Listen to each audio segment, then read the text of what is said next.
Assalamualaikum warahmatullahi wabarakatuh. Perkenalkan, nama saya Kinantiani Salestari dengan NIM 2005811 dari kelas 2 PGSD. Di sini saya akan memaparkan sedikit materi mengenai pengertian pendidik. Apa itu pengertian pendidik? Pendidik merupakan orang dewasa yang bertanggung jawab terhadap pelaksanaan pendidikan dalam memberikan ilmu dan membimbing anak tersebut bisa menuju ke arah kedewasaan dengan gambaran kedewasaan yang senantiasa dibayangkan oleh anak dalam diri pendidiknya. Di dalam pergaulan setara pendidik dan anak didik, dalam istilah Longevold disebut situasi pendidikan. Kemudian ada jenis-jenis pendidik. Yang pertama ada orang tua. Orang tua secara wajar menjadi pendidik karena merasa bertanggung jawab terhadap anak untuk membantu perkembangan si anak. Dan membantu perkembangan itulah disebut mendidik. Yang kedua ada guru. Pendidik kedua adalah mereka yang diberi tugas menjadi pendidik. Mereka mendapat tugas dari orang tua sebagai pengganti orang tua mereka menjadi pendidik karena profesinya sebagai pendidik. Misalnya sebagai guru di sekolah. Sekian materi yang dapat saya sampaikan. Terima kasih. Nama saya Miftahul Zana dengan NIM 2007582. Ciri-ciri pendidik yang pertama yaitu adanya kewibawaan.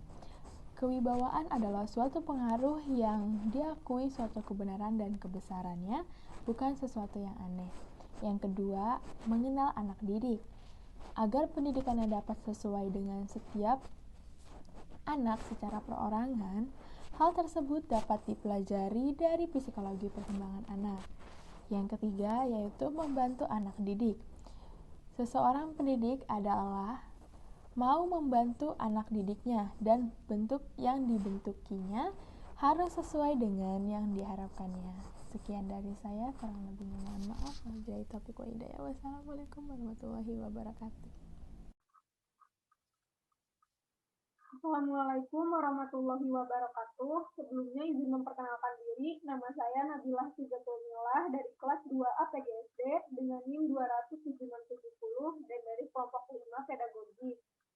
Pada kesempatan kali ini saya ingin menjelaskan mengenai sifat-sifat pendidik. Tentunya sifat-sifat ini harus ada dan harus dimiliki oleh seorang pendidik. Karena dengan memiliki sifat-sifat ini, seorang guru dapat menjadi tenaga pengajar yang baik dan juga sebagai figur yang baik yang dapat dicontoh oleh anak-anak didiknya. Kemudian beberapa gambaran sifat-sifat pendidik menurut Muhammad Yunus. Yang pertama, guru harus mengasihi muridnya seperti ia mengasihi anaknya sendiri. Sudah menjadi tanggung jawab dan kewajiban bagi seorang guru untuk selalu memberikan kasih sayang dan menyayangi anak didiknya, layaknya ia menyayangi anaknya sendiri. Tentunya, seorang guru memiliki peran di dalam sekolah tidak hanya sebagai seorang guru saja, melainkan sebagai orang tua bagi anak-anak didiknya. Dan dengan memberikan kasih sayang juga perhatian kepada anak didiknya, anak didik akan merasa diperhatikan, dirangkul, disayangi, dan didengarkan oleh seorang guru.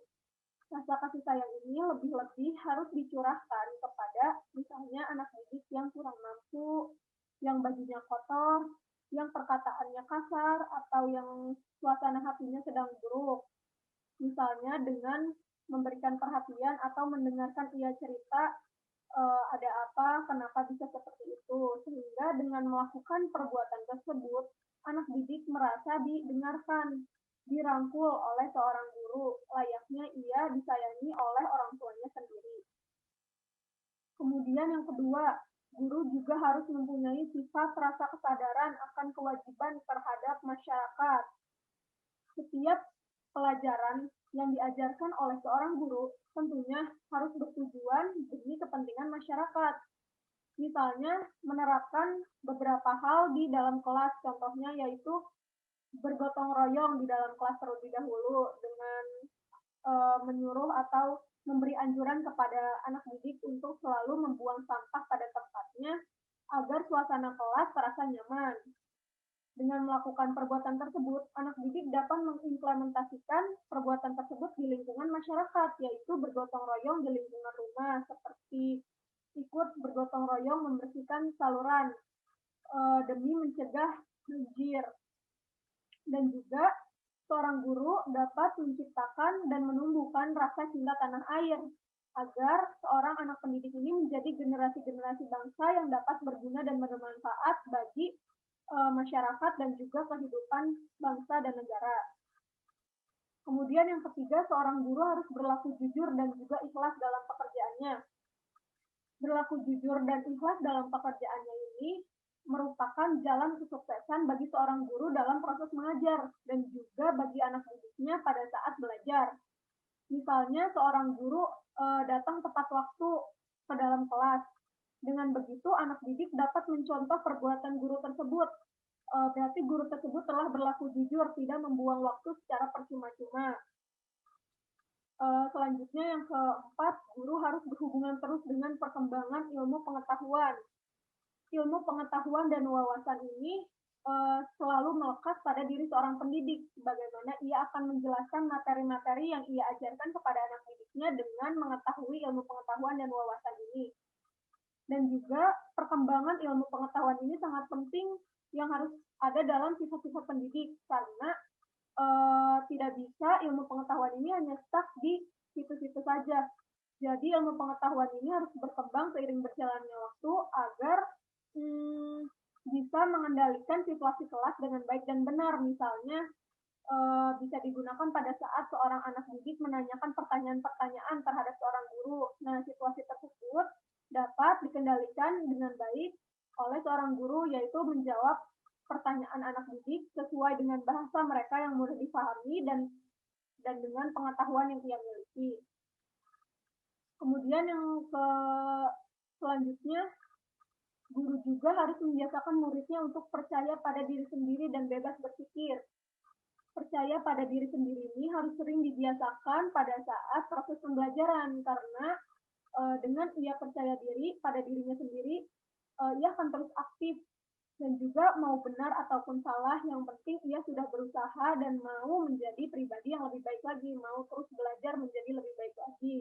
Sehingga pengetahuan, wawasan yang ia miliki akan terus bertambah dan berkembang seiring berjalannya waktu. Kemudian bebas berpikir dan kerja mandiri ini juga dapat memupuk pribadi mereka menjadi lebih dewasa lagi, menjadi mandiri dan juga bertanggung jawab pada diri anak didik tersebut. Kemudian selanjutnya, seorang guru hendaknya berbicara dengan bahasa yang dipahami dan dimengerti oleh anak didik. Tentunya poin ini pun sangat penting yang harus dimiliki oleh seorang guru. Karena seperti yang kita ketahui bahwa seorang guru ini bertugas untuk mengajar anak didik, mengajar beberapa materi yang ia sampaikan di dalam kelas. Tentunya dengan memiliki bahasa yang dapat dipahami dan dimengerti oleh anak didik, pelajaran yang ia transfer atau ia ajarkan kepada anak didik ini lebih mudah dipahami dan dimengerti, dan juga agar proses pembelajaran terlaksana dengan baik. Selanjutnya, seorang guru harus memikirkan pendidikan akhlak. Seorang guru harus mengetahui bahwa tujuan utama pendidikan ialah pendidikan akhlak. Pendidikan akhlak ini bukan semata-mata belajar ilmu akhlak, melainkan untuk menumbuhkan akhlak-akhlak yang mulia pada diri peserta didik, seperti berakhlak mulia baik dari perkataan atau perbuatannya, bercita-cita tinggi, berakhlak yang baik, menjauhi kejahatan, dan selalu melakukan perbuatan yang dianjurkan oleh Allah Subhanahu wa Ta'ala. Dan pendidikan akhlak ini bukan hanya diterapkan oleh guru agama saja, melainkan oleh seluruh guru mata pelajaran umum di dalam kelas. Selanjutnya, syarat-syarat pendidik. Setiap pekerjaan pasti memerlukan beberapa syarat tertentu agar seseorang yang memiliki pekerjaan tersebut dapat bekerja secara efektif dan efisien. Tentunya bagi pendidik pun memiliki beberapa syarat yang harus ia penuhi, karena pendidik ini kan langsung berinteraksi dan bergaul dengan berbagai macam karakter peserta didik, dan juga ia harus bisa mengubah pribadi mereka menjadi seseorang yang lebih baik lagi. Maka dari itu, syarat-syarat pendidik ini harus dipenuhi. Menurut Edi Suwardi, ada beberapa gambaran mengenai syarat-syarat pendidik. Yang pertama yaitu seorang pendidik harus mengetahui tujuan pendidikan. Sudah pasti tujuan akhir pendidikan harus ia sadari secara benar. Seperti yang kita ketahui, pendidik ini harus mempunyai banyak pengetahuan tentang apa yang disebut manusia dewasa, sesuai dengan tempat dan waktu. Apabila di suatu negara terdapat suatu lembaga pendidikan, maka seorang pendidik ini harus mengetahui secara betul tujuan pendidikan nasional. Kemudian yang kedua, seorang pendidik harus mengenal peserta didiknya.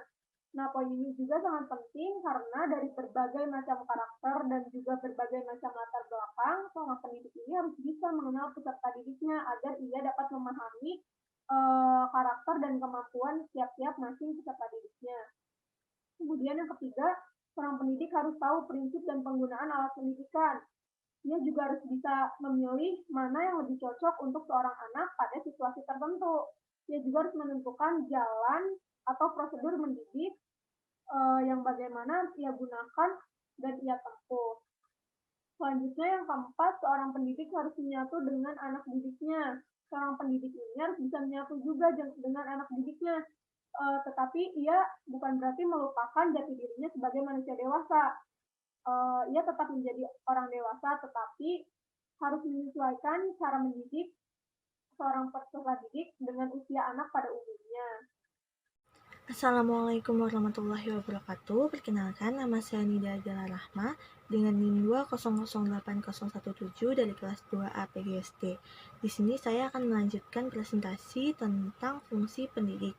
Menurut Ahmad Farid, mengutip dari C.C. Wijaya dan A. Tabrani Rusian menjelaskan, beberapa peranan dan fungsi pendidik tersebut dibagi menjadi beberapa bagian, yaitu guru sebagai pengajar dan pendidik, guru sebagai anggota masyarakat, guru sebagai pemimpin, guru sebagai pelaksana administrasi, dan guru sebagai pengelola proses belajar dan mengajar.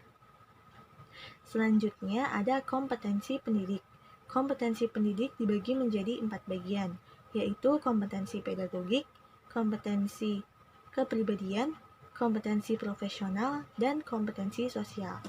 Dalam kompetensi pedagogik, terdapat 7 aspek yang harus dipahami oleh guru, antara lain karakteristik peserta didik, teori belajar dan prinsip pembelajaran yang mendidik, pengembangan kurikulum, pengembangan potensi para peserta didik, cara guru berkomunikasi dengan peserta didik, serta penilaian dan evaluasi belajar. Dalam kompetensi kepribadian, seorang guru harus memiliki kepribadian positif dalam mengajar. Hal itu bertujuan agar peserta didik merasa nyaman dengan guru, cara mengajar, dan pelajaran yang diajarkan oleh guru. Ada beberapa indikator seorang guru yang memiliki kepribadian positif, antara lain supel, sabar, disiplin, jujur, rendah hati, berwibawa, santun, empati, ikhlas, berakhlak mulia, dan bersikap sesuai norma dan hukum.